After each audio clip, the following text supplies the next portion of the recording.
This episode of Creepy Campus contains descriptions of suicide or self-harm. Listener discretion is advised.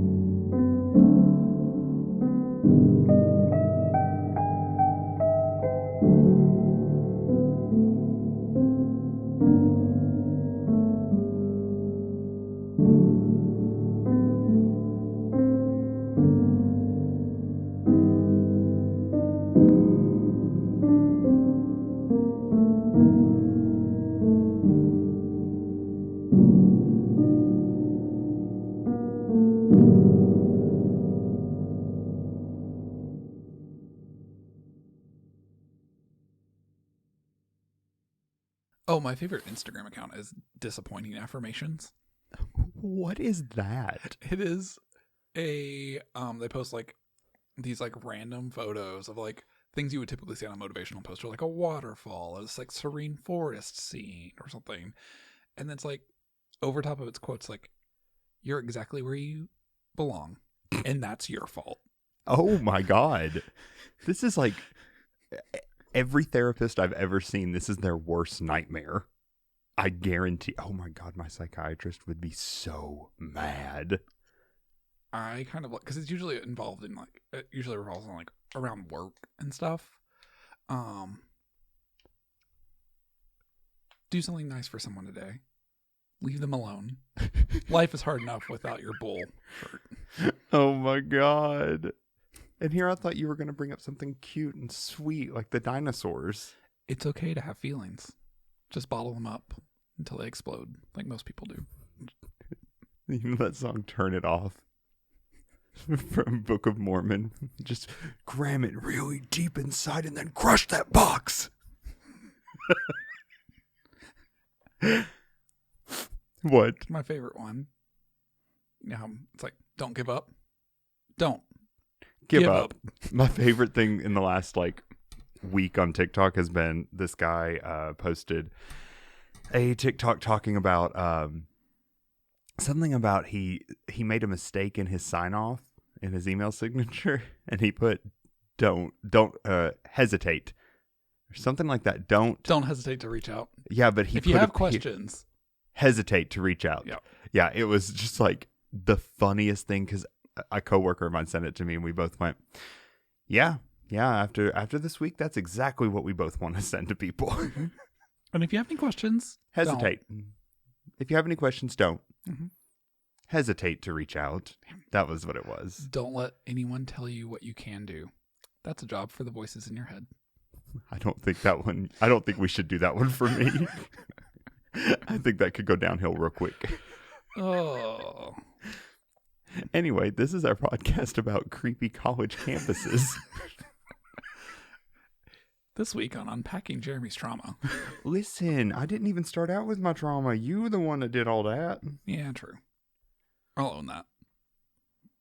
What? I'll own that. Oh, okay. I thought you said, I don't know what I thought you said, but it wasn't that. Oh. Did my computer stop making the noise? I don't hear it. That's good. Yeah. Yay. If you'd like to support Jeremy get a new computer, you can buy our merch.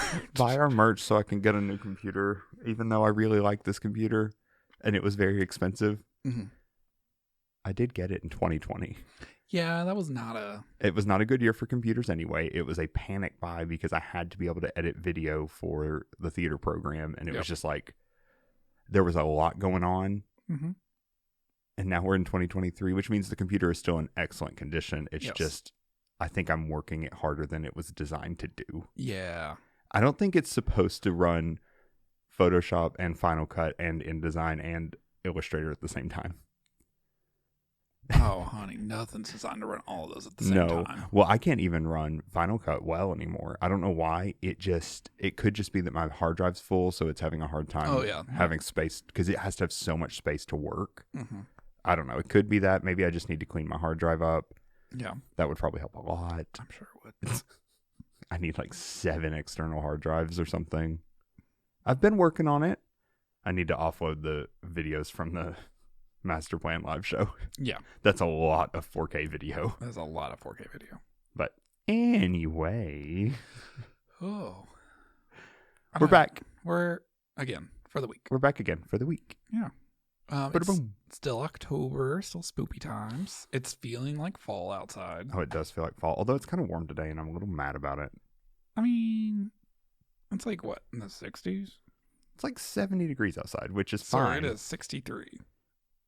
I don't believe you. The high today is 65. I'm pretty sure you're lying. Well, then the weather isn't lying, so. Well, But the leaves are getting crunchy. I do love to crunch a leaf. Yeah. And we're telling spoopy stories. Yeah. Sorry, I had to take out something weird in my story just now because I saw it. It was like a weird formatting thing. Oh, yeah. Yeah, the formatting of my notes is terrible because where I'll go find something, I'll copy and then work it in. And then it just like jumps fonts and jumps. Oh, I Command Shift V everything. Well, yeah. That way it doesn't have that issue. It just got something weird. Also, be careful doing that when you copy something in. Well, you're not in college, so never mind. Yeah, I'm not trying to plagiarize. Listen, I don't even know if he still listens to us ramble on here, but I know someone from college. Yeah. Who our senior year, our last semester, he had to come back to redo a paper for a final for an English course because he had, while he was writing, and I knew he did this, I had sat with him so many times, he would copy like sections of articles into the paper to pull from them. And then whittle down. Yeah. Right. And then he would delete the what was left. Yeah. He forgot to delete it. So when it went through Safe Assign and got to our professor, I don't even know if I was in this class with him, but I had definitely taken this class. Yeah. He got an email from her that was about like, hey, you've committed plagiarism, blah, blah, blah. I mean, he was spiraling that day because it was like, he's not going to graduate. Yeah. But he did. He graduated. He had to just come back and redo it because she understood. He had never done anything even close to that before. Yeah. But it was like, that's what I imagined when you said copy and paste to work with it. I was like, oh, no. Don't turn it in on Safe Assign. Well, luckily, I don't think we have to do that. I did cite one of my sources in MLA just out of habit. Oh, my gosh. I mean, actually, one of mine cited in MLA because it was a book, so I just... It's so easy. And I just grabbed the ISBN and... You went... Blump, yep. Which those work now. It's weird. Anyway, I don't remember who goes first. I think I do. Because I think you did Spooky Lake Month last week first. Yes. Okay. So I can go. Yeah. Okay. I'm going to give the warning up front that there's some pieces to this that are really sad. Oh, okay. And I didn't know we were going to get that sad until I was digging into it. You fall down like a K-hole on these things and just... Am I going to need to put a warning at the head of the episode? I don't know.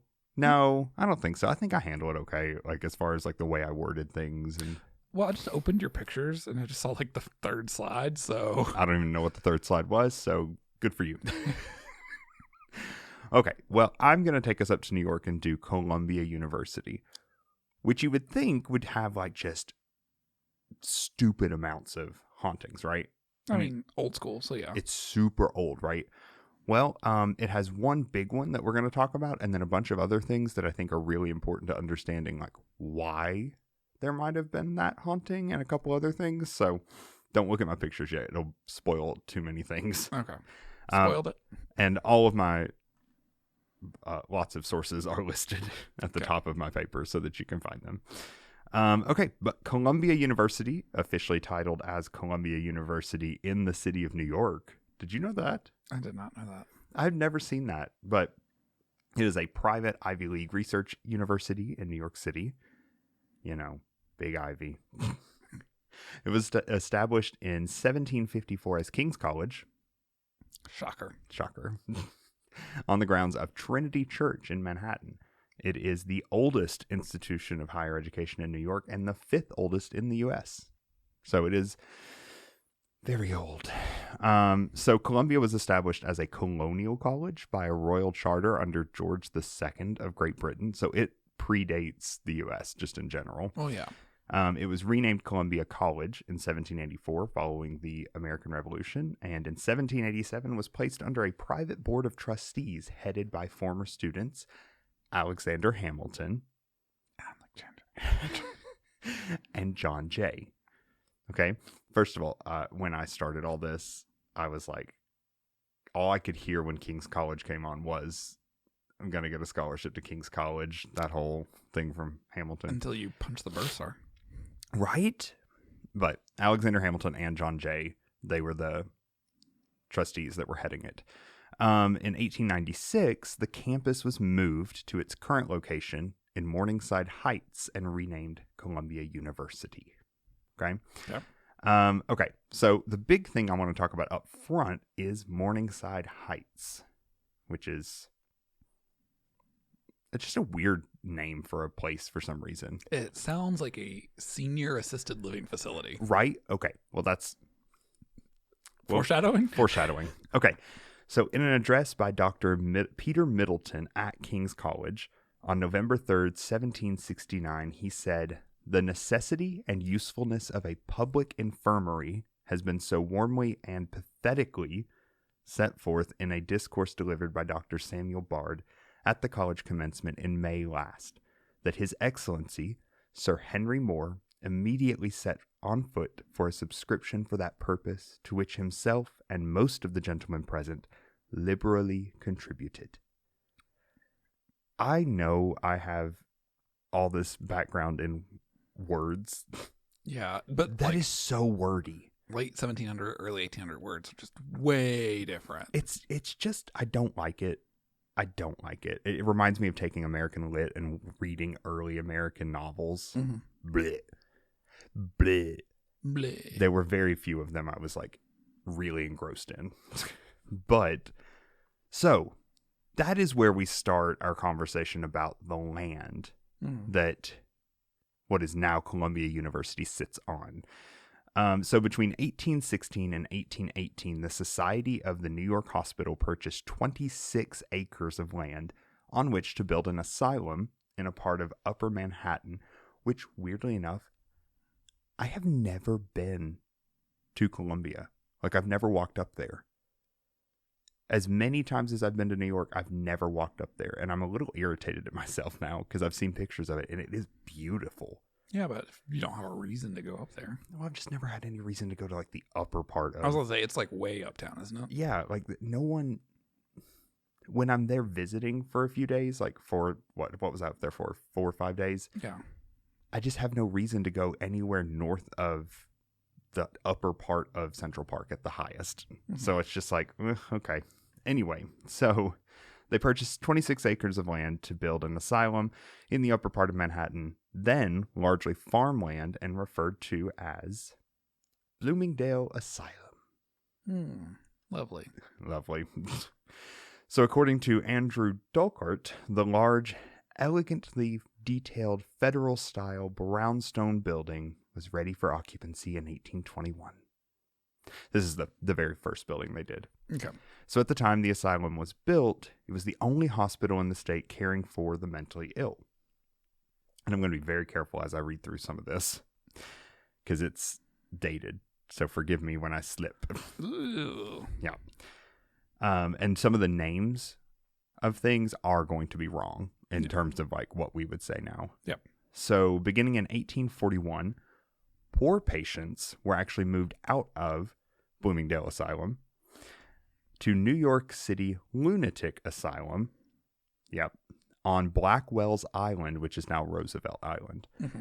So the Bloomingdale Asylum became the exclusive preserve for those whose families could afford to pay for their care.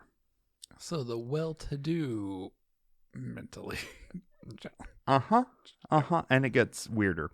But plans to expand the asylum began in 1826. 2 new buildings were added by 1829, and the campus would continue to expand for decades. So it was getting big, but in 1841, that's when they started like making it really exclusive. The grounds of the asylum were elegantly laid out with walks and gardens. Farming and gardening were considered therapeutic, so it was a working farm with orchards, vegetable gardens, barns, and pasture land, which me, yes, absolutely. That would be very therapeutic.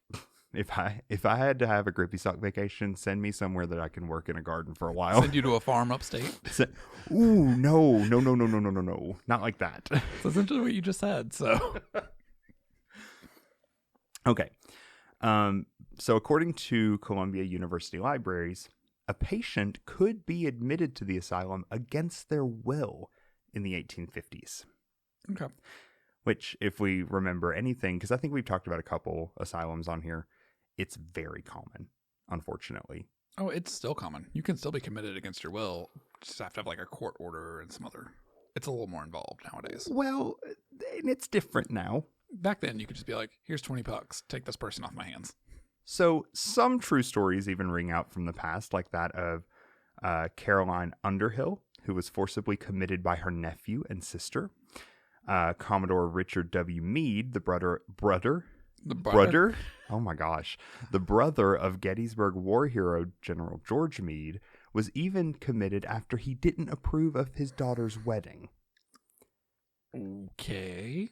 A woman was committed there as well because she witnessed her husband having an affair. He only allowed her ever to be released when she promised not to bring it up again. Yeah. Okay. Yeah. Wealthy people would send their family there because it had such a good reputation. It was not uncommon if a wealthy husband wanted to get rid of his wife. He paid a lot of money to get a doctor to sign off on it and put her away for mental health reasons. Eek. Yeah. So that's where we get some of this like really frustrating stuff that we find out about how people are being admitted. And it's not just this asylum, but this is definitely, it's the first one in New York, which means it is going to be immediately rife with this type of stuff. Yeah. Because this is still a time where there's no understanding of mental illness. Not really. So, in the 1880s, with the city expanding northward, the trustees of the New York Hospital began to sell parts of the asylum's land to other various institutions. So they end up moving this whole thing, including the Leek and Watts Orphan Asylum on the campus of what is now Cathedral of St. John the Divine. So they took a piece of it at one point. And then the trustees of Columbia College, now Columbia University, bought the bulk of the Bloomingdale Asylum property in 1892 and began construction of a new campus. So they fully move this whole place out of Morningside for a while, and it actually exists. Bloomingdale exists somewhere else, but we're not really concerned with where it goes after. Yeah. So before we get to the part where it becomes Columbia University, I can't not mention this part because it's very famous. In 1872, the New York journalist Julius Chambers, have you heard of this? No. Conducted an undercover investigation of the institution by having himself committed with the help of his senior editor and some of his friends. Ooh. So after 10 days, they had him released, and a series of articles was published in the New York Tribune exposing abuses of inmates. Okay, does this sound like anything to you, or did you not watch this? No. Season 2 of American Horror Story is kind of loosely in this vein. A lot of it is because they do have Sarah Paulson's character goes in undercover to this asylum because it's called American Horror Story Asylum. And I've got feelings about the second season. It went off the rails big time at one point. I think I stopped watching, like, Aliens showed up. Yeah, that was when most people stopped watching because it started with this, which was It just got very out there. Yeah. It turned into less haunting, more throw spaghetti at the wall, see what sticks. Yeah. But that actually, the premise for that is out of reality. So when he starts publishing in the New York Tribune what was going on, he talks about things such as physically hurling patients for not knowing which way to turn. Okay. Physical beatings for protesting one's own treatment, and even leaving a younger patient in an iron cage in the sun all day. Yeah, I also spelled iron wrong. But what I really think is interesting is the comment from the article that says, "These appear to be wanton acts done in moments of passion by the keepers, and were not necessarily apparently to the maintenance of any system of discipline, for discipline and classification alike seemed to have no part in the Bloomingdale management. So basically, they would take and they would put like all of the rich people would get that center building, that first building, and they would have like really good treatment. Yeah. And then anyone that was even remotely violent or poor would end up getting moved out to these outer buildings. They would be neglected. They would be abused. Their food was garbage. I mean, it was horrific. So all of this has happened. What it leads to when it does come out is dozens of patients get released who were determined to actually have been sane the whole time. Yeah. And the administration was reorganized. A lot of administrators were dismissed. And they tried to kind of save face, I think, is what was going on. But this lays the groundwork for a pretty intensely bad location. Right. We talked about energy, right? Yeah. What I didn't mention is that there are stories. There's nothing proven, of course, but there are stories of self-harm. There are stories of suicide on this place or on this campus. Yeah. I mean, it was a campus. It was like campus for the asylum. Yeah. There's lots of that was going on at the time as well. So it is definitely ready to be haunted. Yeah. So we start with then the one real ghost story that we have from the time that it became Columbia University. And it's the, I put quotes, ghost story. I don't know why. It's because everything's creepy. So on the night of May 22nd, 1936, Prince, who was a professor at the college, he was walking the lonely corridors of Philosophy Hall. I want to go to a building named Philosophy Hall. Just, do you want to walk the lonely corridors? Yes. No, actually, that sounds bad. But he was en route to meet with President Butler. While descending the darkened stairway, he experienced a distinctive but familiar feeling, and this is a quote, "A smart pat on his kidneys." Like, so someone smacked his lower back? I think it's just like someone walked past him and hit him. Yeah. And I guess that was a normal thing, right? It's kind of like, shoo-shoo. Right. That's what I imagine it is. Just gonna squeeze by you here. Oop. I'm just going to oop by you. That's very Midwestern of you. Yep. Anyway. Just gonna scooch by. Oh, God. But he said that he associated that with Richard Gottheil. Gottheil. Gottheil. Sure. That's how I think it is. But he was a professor of Semitic languages. They're both like language professors, but he had long occupied the office next door to his and who used to deliver that exact sort of friendly nudge from time to time. I don't love the idea of it being those were quotes. The smart pat on the kidneys, that exact sort of, used to deliver and from time to time were quotes. Yeah. And history will say that they were best friends. It's like, we sure it was the kidneys, not a little lower? Oh my God. Anyway, so when Prince turned to look for his colleague, he found only an empty staircase. There was no one there. So a few minutes later, during Prince's meeting with the president, Secretary Frank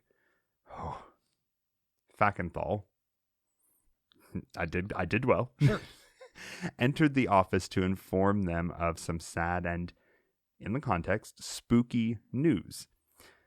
Professor Gottheil had just died in his home on the Upper West Side. Oh. So returning, shaken and saddened to his office, Prince encountered a graduate student, Harriet Levy, who was, quote, in hysterics. I hate that.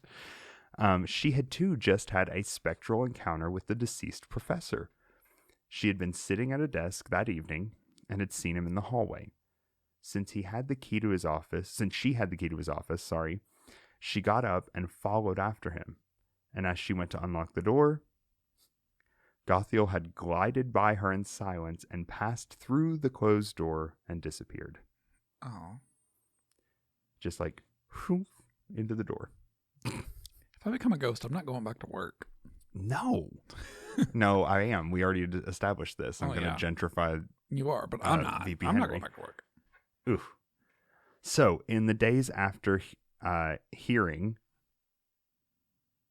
What? After hearing Prince's dramatic narrative, right? The Columbiana curator worked to authenticate the story. This is all secondhand now, right? Yeah. He interviewed Frank Fackenthal, who would soon be named university president. Went from secretary to president. Nice. Who would soon be named university president, about his memories of the incident. And his terse summary of the conversation says only that Mr. Fackenthal cannot confirm any part of this. Oh, no, he's president now. Now he can't say the things that he knows went on. Yeah. Like, that's just insane. But this non-denial denial only raises more questions about the Ghost and Philosophy Hall. I don't know. I think that story's interesting and weird, mainly for the weird touching, but also because it's being denied now. Well, yeah, because he's president. I don't understand. That's the only true, quote, ghost that we know of. The true, quote, ghost or the, quote, true ghost? Let's ghost, just in general, ghost, rather than just creepy. Okay. I always feel weird when I don't have like a big ghost or like multiple ghosts. It's all just creep, which is the name of the podcast, I know. I was going to say, yeah. But it's not the only weird or creepy thing about Columbia University. So when the land was still the Bloomingdale Asylum, beneath its cottages and its manicured gardens lay a system of tunnels. Ew. Don't you love when tunnels come into play? Yeah. After I was watching those videos yesterday. Yeah, because it usually involves bodies. Okay, there are no bodies technically involved here that I know of. Sure, Jan. But staff reportedly used these to transport the patients between the buildings. Okay. So when Columbia purchased the land in the 1890s, it demolished most of the asylum, save for its administrative office, which is now Buell Hall. So it still exists. Okay. And those tunnels that were beneath it.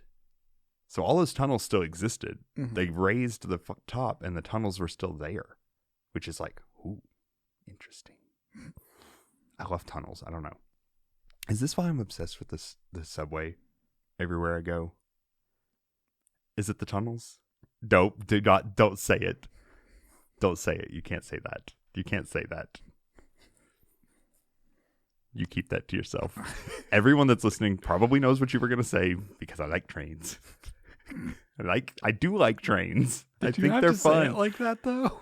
That I like trains? That's not how you said it. Oh, I don't know how I said it. I do like trains. I don't know what to tell you.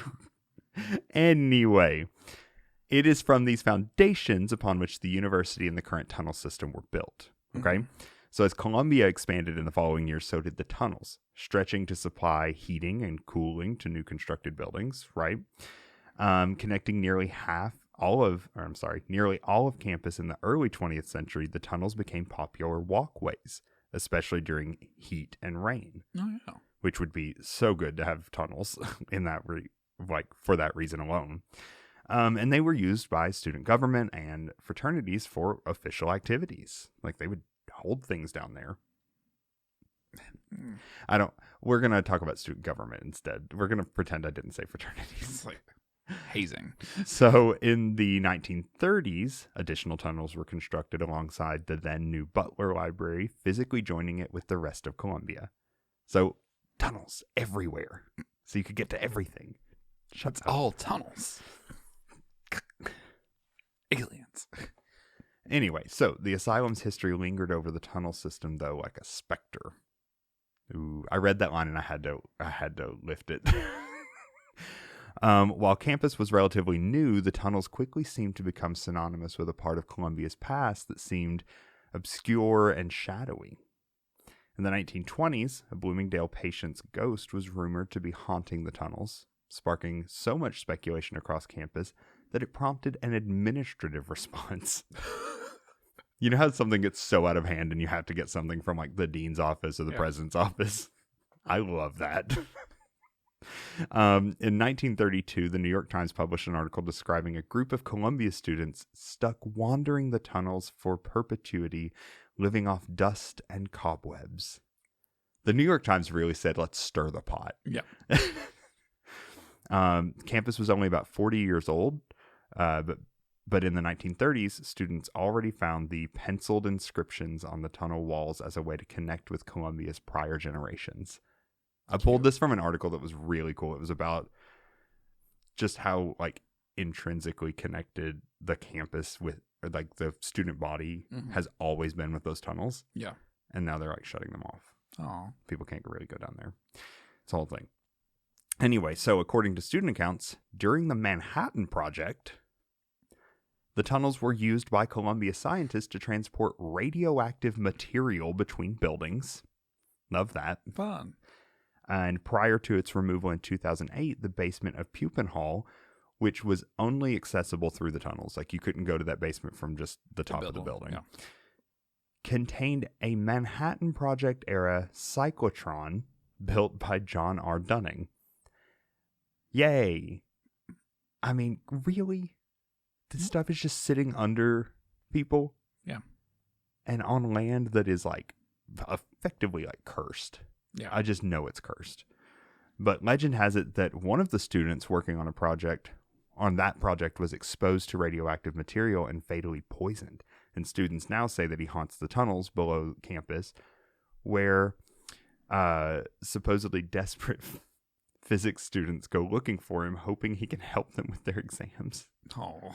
I mean, that's a good way to utilize that, right? And then we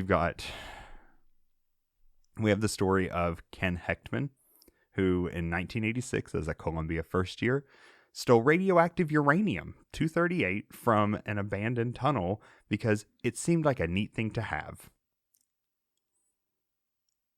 So wait, let me pause you there, because this man also, in other reports on this, it was him and his roommate that were both involved in this. Yeah. They went down, they stole the uranium and some other chemicals. They were doing random experiments in their dorm room. Great. Love that. Because funsies. Now, uranium-238 is not going to hurt you if you don't have it in like bulk quantities. Yeah. But there was all this controversy around how did they even get to it? Is it just like chilling? The guys said that the doors were just opened. They were just open. And I'm like, Anyway, so Ken Hechtman actually gets suspended. They tell him that he can reapply and come back after a year. He goes, no, absolutely not. Whatever. The roommate gets to stay after some appeal work. But that's about as far as I'm willing to go into that story, because that man is a rabbit hole. He's a journalist and a drug dealer. Oh. Yeah. He was convicted by the Taliban. Yeah. He is his own story. But there's all this crazy stuff that goes on in those tunnels all the time, right? All of this weird stuff that's being like, what I feel like is prompted by this like chaotic energy of all these people that were being housed in this area. There is an unsubstantiated story online about people reporting that unruly patients at Bloomingdale would then get locked up in the tunnels at times. So I don't know if that's true or not, but that sounds terrible. Yeah. I didn't put it in because inconvenient if they use the tunnels for other things. Right. So here's my last little story. What does that look? Why are you giving You're going to me that hate look? this one so much. So one particularly disturbing report from Bloomingdale is that of a doll named Missy. And I knew that was the look you were going to give. Why is there always a doll? Why is there always a haunted doll? Hey, at least it's not a Ouija board. Well, no, but the doll's worse. So in the late 1800s, a young girl named Jane Belosky, that I tried for a while to say her name. You were struggling with names today.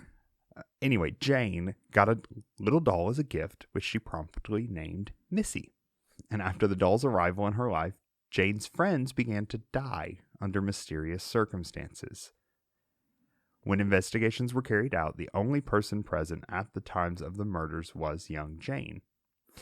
And when authorities tried to interview Jane, she went into a fit of rage, swearing it was Missy who murdered her friends.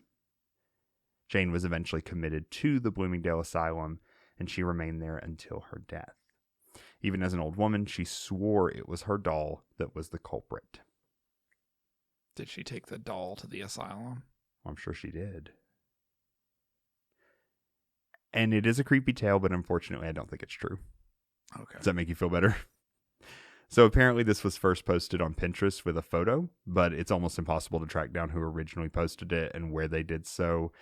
And so everyone online kind of agrees it's creepypasta. But when you look up stuff about Bloomingdale, this comes up multiple times. But it's just a proliferated creepypasta. But that started on Pinterest. That's weird. Of all the locations. Although Pinterest is very Tumblr-y now. Yeah. Because Tumblr doesn't really exist anymore the way it used to. So yeah. Anyway, so that's Columbia University and all the random weird things that happen there. That's... Anything can happen in New York. Oh, I have pictures. Yeah. I forgot. Anything can happen in New York. Shut up. Okay. So that first picture is just like this beautiful shot of what it looks like right now. Mm-hmm. Very, very pretty, right? I recognize it from the Spider-Man movies. Oh, yeah. That makes sense. The next two pictures are old drawings of the Bloomingdale Insane Asylum. Okay, question. Is this the same, like, Bloomingdale as, like, the store Bloomingdale's? I have no indication that they are connected. They could be, but I have no reason to believe that. Okay. Then down there you got... Oh, I forgot to change the name. What is that little, like, family of deer? I don't know. I thought it was pretty, though. But this next picture is... It says Bloomingdale Insane Asylum. It's actually Buell Hall. It's the only remaining building. Okay. So there are tunnels that run under this that are very much accessible and original. Mm-hmm. And by accessible, I mean to the right people. Yeah. Because you really can't get into any of those tunnels anymore because they have them like card accessed or key accessed, or some of them are just fully, they've blocked them. Mm-hmm. Anyway, so you can tell it's very different from the rest of Yeah. campus because somehow they kept it for some reason, but it's a historic building now. Now, this New York Tribune article is the one that I was talking about that was published about Bloomingdale. Mm-hmm. And it was kind of sad, in spite of a tameness which this conscientious precaution has given the narrative, it is nevertheless not wanting in the elements which make it absorbing reading. It's so hard to read. Mm-hmm. It is so hard to read, but basically they talk about the abuse. So that quote came from this article. So then you can go on to look at Philosophy Hall, the way it would have looked at the time that the original haunting was reported. It's very cute, but with those windows would get so cold. Oh, yeah. In the winter in New York. No, thank you. There is the professor's obituary, so we can actually tell that he absolutely died at that time. Yeah. And the original recording of the story.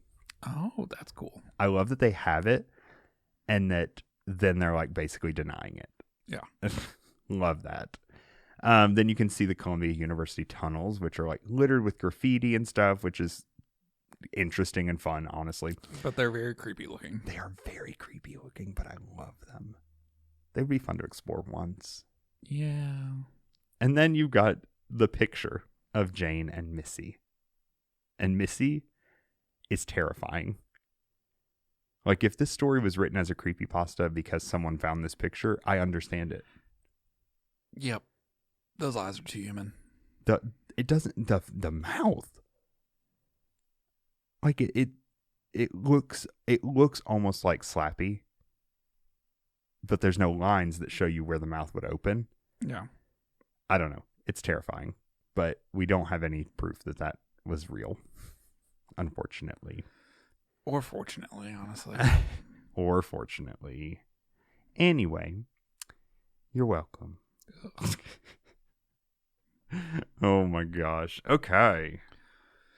Ugh. You okay? Yeah. You gonna tell your story? Yeah. You ready to go to another big city? Yeah. I don't even know what you're doing now because didn't you change your story? I did change my story this morning. So, but we're gonna go to the Windy City. Ooh. Okay. Yeah. We're going to Chicago. Going to Chicago. Chicago. Am gosh. Isn't that a reference to some TV show I haven't actually seen? I don't know. I think it's some Nickelodeon show. It's just on TikTok. Oh, okay. But we are going to talk about the University of Illinois at Chicago. We've done University of Illinois Urbana-Champaign, haven't we? Maybe. But not Chicago. Not Chicago. So the University of Illinois Chicago traces its origins to several private health colleges founded during the late 19th century, including the Chicago College of Pharmacy, which opened in 1859, the College of Physicians and Surgeons, opened in 1882, and the Columbian College of Dentistry, which opened in 1893. Yum. Yeah. So the University of Illinois was chartered in 1867 in Champaign-Urbana. Urbana? I thought it was Urbana, but maybe I'm wrong. As the state's land-grant university. In exchange for agreeing to the Champaign-Urbana location, Chicago area legislators who had been pushing that, Trying to get one to begin with. trying to say that the state's university should be in Chicago, Right. they were promised a polytechnical branch would open in Chicago. Okay, so they would still get to have a University of Illinois. Yes. The Chicago-based health colleges affiliated with the university in 1896 and in 1897, becoming fully incorporated into the University of Illinois in 1913 as the Colleges of Medicine, Dentistry, and Pharmacy for the University of Illinois. That's way too many names. Yes. Medical education and research expanded in the succeeding decades, leading to the development of several other health science colleges, which were all brought together as the Chicago Professional Colleges. Again, Yeah. the names. There's a lot of backstory, but it's important to understand how the university expands. You say that like I didn't just give you a whole backstory on the land. Right. So despite, this increase in the medical colleges within Chicago, there was still that continued pressure to open an undergraduate campus. Well, yeah, I mean. Yeah. So following World War II, what was supposed to be a temporary UI campus, known as the Chicago Undergraduate Division, opened on Chicago's Navy Pier to accommodate the influx of students using the GI Bill. Oh. So basically, the flagship campus in Urbana wasn't big enough to accommodate all these new students, so they opened a temporary campus on Navy Pier itself. Okay. And it was actually called Harvard on the Rocks. Oh, yep. Okay. Yeah, I'm here for that. Yep. So the idea was that undergraduates would spend 2 years at the Navy Pier location before transferring to Urbana to finish their degree. Oh, okay. I see. Yeah. So it wasn't like a junior college or anything. It was just like a satellite campus where you did your first 2 years and then you would move to finish your degree. State Representative Richard Daley succeeded in getting the state Senate in 1951 to pass a bill calling for a Chicago campus of U of I. Daley would then become the mayor of Chicago in 1955 and pressed the University of Illinois to upgrade the Chicago Undergraduate Center to a full-fledged 4-year institution. After a long and controversial site decision process in 1961, Mayor Daley offered a site along Harrison and Halsted Streets for the new campus. In December of 1961, the final decision to establish a 4-year university in Chicago was made. In that same year, the Chicago Professional Colleges became the University of Illinois at the Medical Center. Yeah. Okay. So the University of Illinois at Chicago is now a large research-based institution. I think it's cool that 1 in every 10 physicians in Illinois gets their degree at UIC. Okay. Half of all dentists in Illinois get their degree there, and 1 in 8 pharmacists, or 8 out of 10 every pharmacist. That's a lot of people going to this one institution. Yep. Like, okay. Yep. It should be noted, though, that there was a sizable opposition to the establishment of the campus along Harrison and Halsted Streets, as it would lead to the destruction of a significant portion of Chicago's Little Italy neighborhood. Because, of course. Yeah. I mean, why else? All right. The struggle officially ended in 1963 when the U.S. Supreme Court declined to consider an appeal brought by neighborhood activists, and the settlement was closed on March 28th, 1963. During the construction of the 100-acre UIC campus, 200 businesses and 800 homes were just bulldozed in Little Italy, with 5,000 residents displaced. I'm not shocked. I'm just disappointed. Yep. But not all buildings in Little Italy were destroyed. Most notably among them was Hull House. Hull House? Hull House. Hull? Yep. Constructed in 1856 by Charles Gerald Hull. It served as his summer home and sort of like getaway from the city, which was like, just a couple of miles away. I wish there was a camera like right on me right now where I could just go like summer home. Yeah. So Hull's cousin and heir would later provide the house to social activist Jane Addams on a 25-year rent-free lease to turn Hull House into a neighborhood center as part of the growing settlement movement. Okay. So the settlement movement was this sort of social activism that started in England and it moved to the U.S. And it's all about creating these neighborhood centers. And so Hull House, at its inception in 1889, became a community of university women whose main purpose was to provide social and educational opportunities for working class people, many of them recent European immigrants, in the surrounding neighborhood. Okay, so I don't hate this at all. Yeah. The residents held classes in literature, history, art, domestic activities such as cooking and sewing, and many other subjects. It feels like a combination library community center. It really is. Prominent scholars and social reformers such as John Dewey, George Herbert Mead, Max Weber, and W.E.B. Du Bois would lecture at Hull House. In addition, Hull House held concerts that were free to everyone, offered free lectures on current events, and operated clubs for both children and adults. So literally, it was just providing community resources in these like neighborhoods that were heavily populated by immigrants. And very much underserved by the larger community, the larger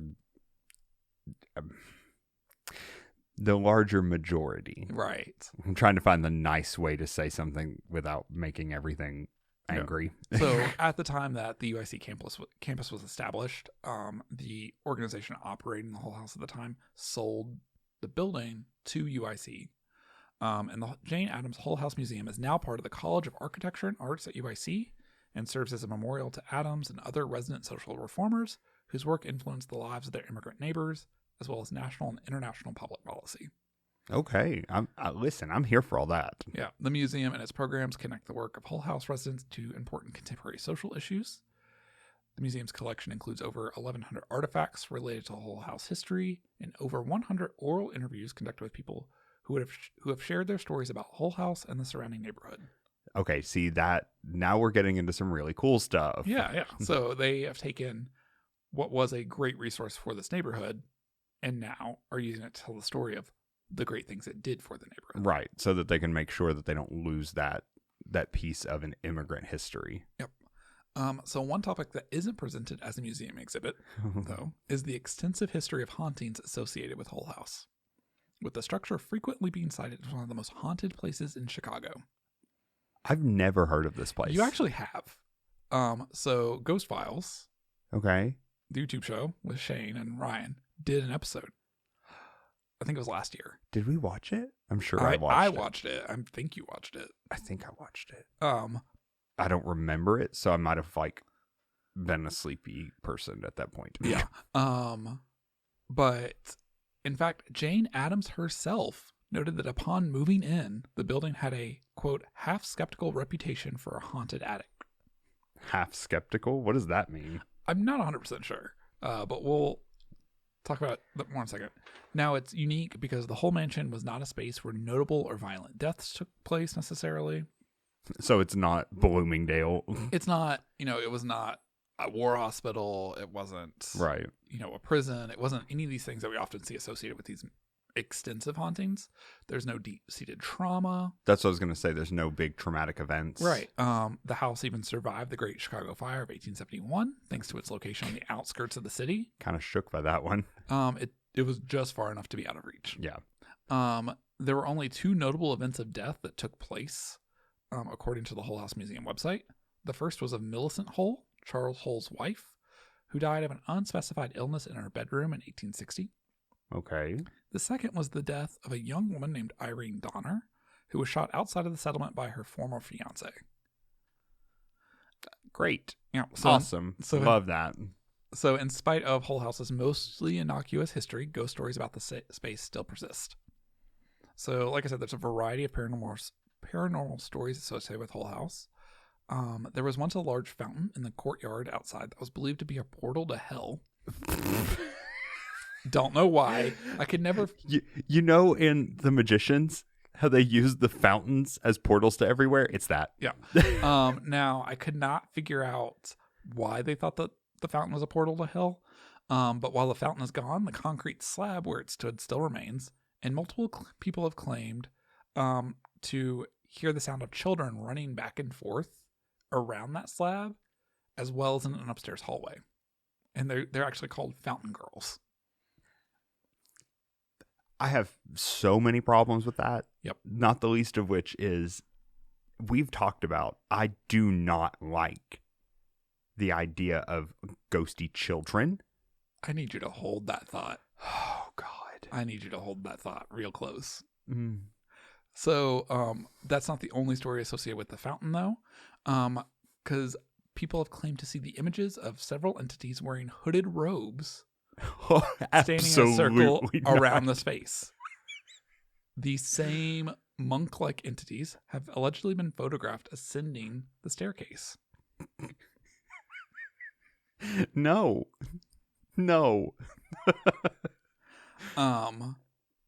Jane Addams herself was involved in the documentation of two of the most famous stories associated with the property.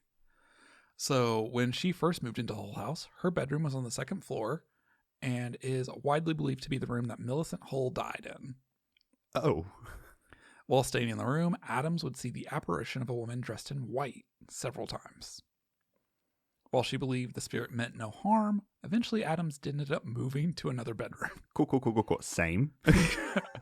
However, the former room was still used for guests of the house over the years, and many reported waking up to find a woman in white floating around the room. See, this is the thing. I love talking about this stuff. I love looking into the history of where it comes from, but I'm just imagining, what would I do? Scream a lot. Yep. So at one point, another room on the floor was converted to a small theater that they could use for shows, for neighborhood events, things like that. And that bedroom was used as a dressing room for the theater. So a group of girls preparing for a show were hysterical after they looked up into the mirror to see a woman in white hovering behind them. I would also be hysterical at that moment. Most sources seem to agree that this is believed to be the spirit of Millicent Hull. Yeah, I mean, duh. Yeah. It's not the only location Millicent is believed to haunt, though. It's also believed she haunts the attic, and her spirit has often been seen climbing the stairs towards the attic. According to Jane Addams' book, 20 Years at Hull House, earlier tenants of the house, which included, so these are people that lived in the house before, or that rented the house before they did, included the Little Sisters of the Poor, which operated like a sort of a nursing home, and a second-hand furniture store, believed the upstairs of the house was haunted as well. The ghost stories, Jane Addams said, were, quote, so far respected by the tenants living on the second floor that they always kept a large pitcher full of water on the attic stairs. Their explanation of this custom was so incoherent that I was sure it was a survival of the belief that a ghost could not cross running water. Oh, well, that tracks. You know, that's such an old belief. Like, that goes back to Caribbean culture. That goes back to early American. Ugh. But to think a pitcher of water counts as running that's not water. Running, so I guess don't if you know. Pour it becomes running, right? Well, then again, painting your ceilings paint blue so that ghosts can't, like, they get confused. Yeah. It's the same thing. Yeah. However, the most famous legend surrounding Hull House is that of the Devil Baby.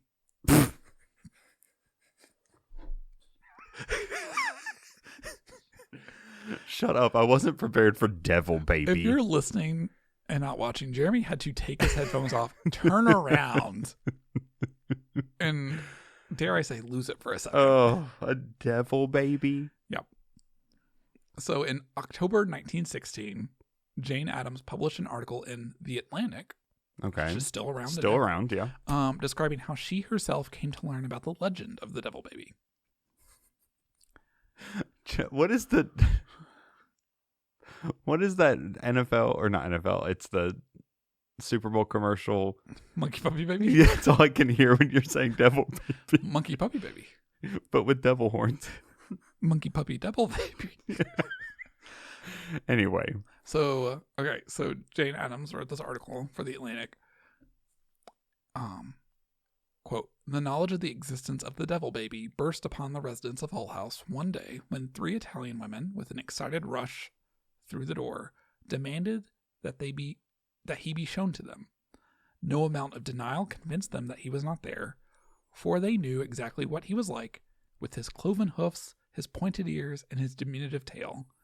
Moreover, the devil baby had been able to speak as soon as he was born, and was most shockingly profane. Me. So, over several weeks, the staff of Hull House, Jane Addams included, figured out that there had become this urban legend. Oh, okay. So dozens, if not hundreds of Chicagoans, mostly women, would knock on the door asking about the devil baby. In her writings, Addams would describe 2 variations of the origin story. In one, most often relayed by women of Italian descent, the devil baby came to be after a pious Catholic woman, days away from her due date, hung an image of the Virgin Mary on her bedroom wall. Okay. The baby's father, an atheist, took the frame down, threw it out the window, claiming he'd rather have the devil himself in the house. You know how we talk about these being like warnings? Oh yeah, we're going to get to that. Yeah. The other variation of the story, told by Jewish neighbors, claimed that a family who had already had 6 daughters was awaiting the arrival of the 7th child. The father, eager for a son, apparently looked at his pregnant wife and stated he'd rather have the devil himself in the house than another daughter. Oh my God. So, in most versions of the story, the baby was born complete with red scaly skin, a tail, and more often than not, horns. Oh, well, it can't be a devil baby without horns, Right. Although that poor mother.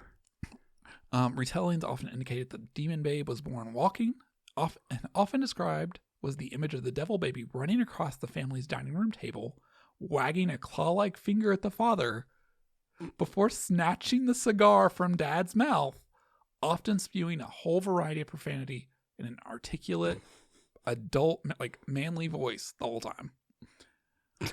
All it makes me think of... What? You've seen Who's Framed Roger Rabbit, right? Yeah. Like the cartoon baby? Yeah. It makes me think of that. Ally McBeal. The dancing baby. Oh, like the GIF? But it's that baby dancing with a cigar in its mouth. So, the legend continues that after being unable to handle the devil baby themselves, the family was purported to have thrown themselves on the mercy of Jane Addams and the Hull House settlement. Addams herself was fascinated to be told that she had offered to take the child in and have it baptized. However, while attempting to wrestle the devil baby into the baptismal font of a local church, Addams would find the christening gown suddenly empty and would look up to see the now naked, red-scaled child running across the back of the church pews. Girl, that's just a kid. Like, I don't know what to tell you. Subsequently, the baby was said to have been taken to Hull House, where it was kept locked in the attic and hidden from the public. The community's insistence... Not flowers in the attic. The community's insistence on the existence of the devil baby went on for 6 or more weeks, with Hull House residents finding themselves rebuking requests and demands to see it day and night. People lined up and down the street in hopes of proving its existence, often offering money or begging just to be able to be in the house to see it. I just want to see this devil baby. I don't know why they're Southern all of a sudden, but... Many people attempting to convince Hull House staff to admit knowledge of the baby claimed to have seen 2 red eyes peering out of the attic window at them. Now, it got to the point this legend had grown so big that it went beyond just like local residents of the neighborhood around to doctors and physicians. Like people were claiming to have seen this. People were claiming that they knew the story was true and they demanded to be shown the devil baby. Show me the devil baby. So Jane Addams was fascinated by the obsession with this rumored satanic child. She wrote extensively about it, reflecting on where the fascination might be coming from. Addams was observant and loved to hear people's stories, which she often recounted in her own writing, and this enabled her to study the effects of the devil baby craze. Every type of person who came to see it seemed to have these really like deep-seated reasons for wanting to see this devil baby. Like what could be other than curiosity? What could possibly be your big motivating factor for this? So The Jane Addams Papers Project actually believes their namesake's theory was simply that the Devil Baby was a warning tale. Abuse was exceptionally prevalent in this period, particularly domestic abuse of wives by their husbands.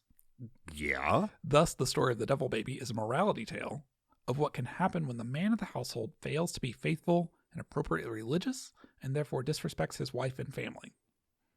So not actually about abuse. Yeah. It's just about, well, he had something wrong with him, and this is what happens. And It's God. Another version of that is also, that supposedly another origin story was that supposedly the father had committed some crime years before the marriage. Oh, and now it was coming typically back. Like murder or something like that. He didn't admit that to his wife or to the priest that married them. And so now that sin was literally incarnate in this child. Oh, especially with Catholicism, because isn't there the belief of you bear the sins of your parents? Mm-hmm. Yep. Okay.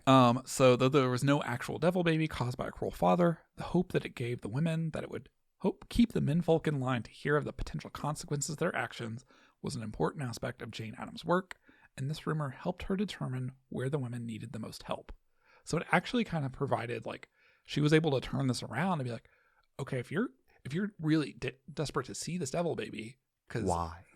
Do you think that there's something that can help with? Right. Like, okay. Another thing I read was about how these women wanted to see this devil baby because they thought, if I can see it, prove that it's true, like, people will listen to me at home. Right. Like, it was literally, it was how they were expressing these concerns. Right. I mean, it was a cry for help in a traumatic situation. Yep. So, no documentation I came across reports any modern encounters with the devil baby. But it's interesting that such a spectacular story took root in a location where several other spirits seem to appear regularly and have supposedly been captured on film and audio. So it's like, there are like these other like true ghost stories. Right. In this house. This devil baby. But this devil baby is like the most sensational thing. And it's on campus.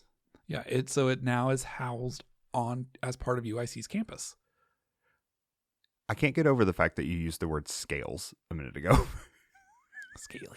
Because there's like what am I imagining? There's a cartoon or something of a red baby devil somewhere.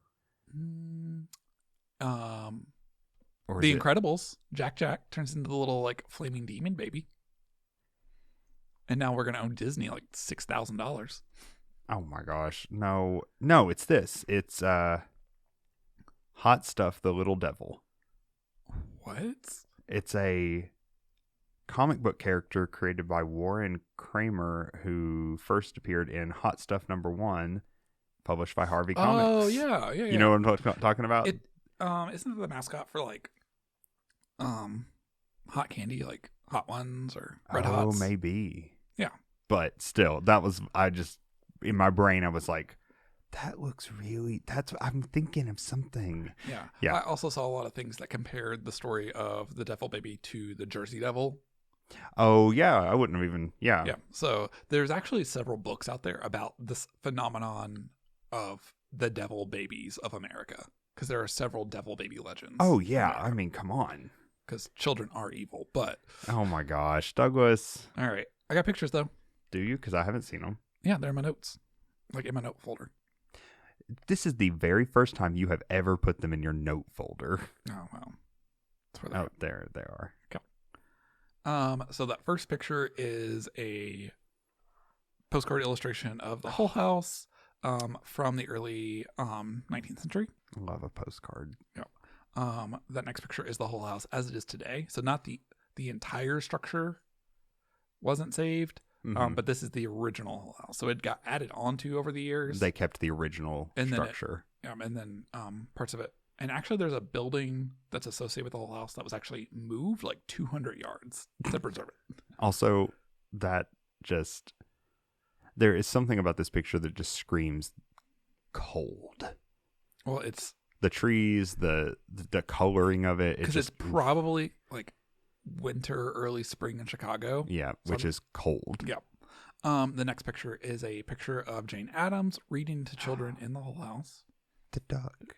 Yeah, she was basically like the neighborhood grandma. I love this so much. The next picture is Jane Addams' bedroom, which is the bedroom that Millicent died in. Oh my God. So fun fact, I just came across That this. bed is so small. If you are a UIC, student, faculty, or staff, you can sign up to take a 1-hour nap in the Jane Addams bedroom. Like every week, like a 1-hour course, or just in general? No, 1 like hour. you can go online and reserve a 1-hour time slot to take a nap in this room. What's the purpose? So it kind of described it as being able to like be inspired by the space, to connect with the past. I think it's kind of just helps attract people to the museum. Let me see if I can find it. But just looking at this room, I would want to go take a nap here. I wouldn't want to take my phone or anything. I would just want to go lay down. So it's called the Jane Addams Bedroom Project. Do you need to nap? Are you constantly tired, overworked, and flat out exhausted with the nonstop demands of a world that only values your machine level productivity? Oh, I didn't need that right now. Come over to the Jane Addams Whole House Museum and take a nap, or just have a moment of shut-eye in the historic bedroom of one of America's most influential social reformers. I'd love to take a nap there. Maybe I'd absorb some good vibes. Let's see. There is one spot remaining for Halloween at 1 p.m. if you'd like to take a nap then. Yeah. Halloween is on a Tuesday at 1. I have a class. Yeah. It looks like it's only available Tuesday through Fridays.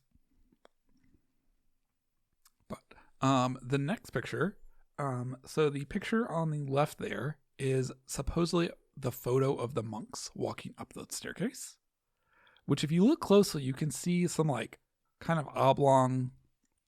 Like I kind of see some things in this, but Yeah. I also like look at old photographs a lot. Yeah. So I can't tell if it's just old photograph or apparition. Yeah. And on the right there is a picture of the courtyard. The fountain. And that concrete slab in the middle is where the fountain stood. That's where you go and you start doing crazy stuff. And then the next slide is supposedly a photo of Millicent Hull's ghost, the woman in white, coming down the stairs. First of all, the stairs are gorgeous. They're very steep, but they're Yep. gorgeous. Second of all, why does it just look faked? It probably is. So if I remember the Ghost Files episode, they tried to recreate some of these photos because they're, if you Google Hull House ghost photo, every photo is on the staircase. And if I remember correctly from the episode, I haven't watched it in like a year. Mm-hmm. They kind of figure out, they think most of the photos were taken through the glass door into the house. So it's just showing a reflection on the glass door. You're kind of getting the Pepper's ghost reflection phenomenon. And then that last slide is part of a headline from a story where the story of Devil Baby told Clubwoman by Jane Addams.